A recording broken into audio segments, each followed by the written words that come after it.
Баршаңызға сәлем. Каналыма қош келдіңіздер. Менің есімім Асылай. Бүгін біз сіздермен өте дәмді және де ең оңай рецептпен дайындалатын кекс жасайтын боламыз. Сондықтан видеоны соңына дейін қараңыздар және де менімен бірге болыңыздар. Кексті жасау үшін күнделікті үйде бар заттармен жасаймыз. Ол үшін ең бірінші сары майымызды ерітіп дайындап аламыз.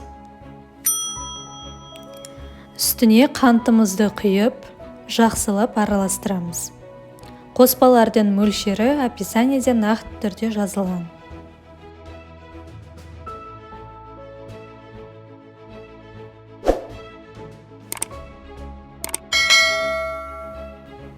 Үстіне 3 жұмыртқаны жарып саламыз да жақсылап араластырамыз.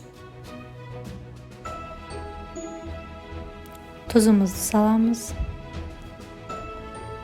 Онымен қопсытқышты бөлек ыдыста араластырып алып, қоспамызға ақырындап қосу арқылы жайлап араластырып тұрамыз. Міне біздің қоспамыз дайын болды. Енді осыған өздеріңіздің қалауларыңызша түрлі құрғақ жемістерді қоссаңыздар болады.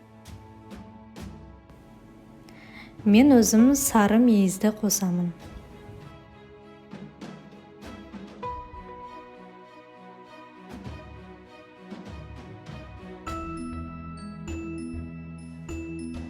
Осындай формамызға дайын болған қоспамызды біркелкі етіп құямыз. 180 градуста 30-40 минуттай қызарғанша пісіреміз.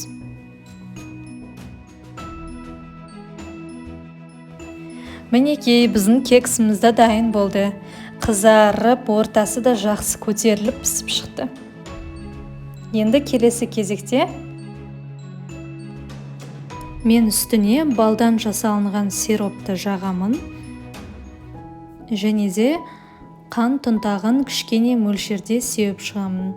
Сіздер де өздеріңіздің қалауларыңызша шоколадпен немесе тағы да басқа заттармен әсемдеуге болады. Біздің кексіміздің астын қарайық. Қараңыздар, қандай керемет болған.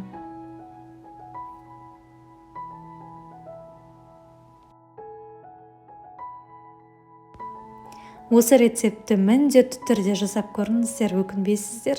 Жақындарыңызды қуантыңыздар. Ал енді осы кекспен чай ішеміз. Ас болсын барлықтарыңызға. Менің каналыма тіркелуді ұмытпаңыздар.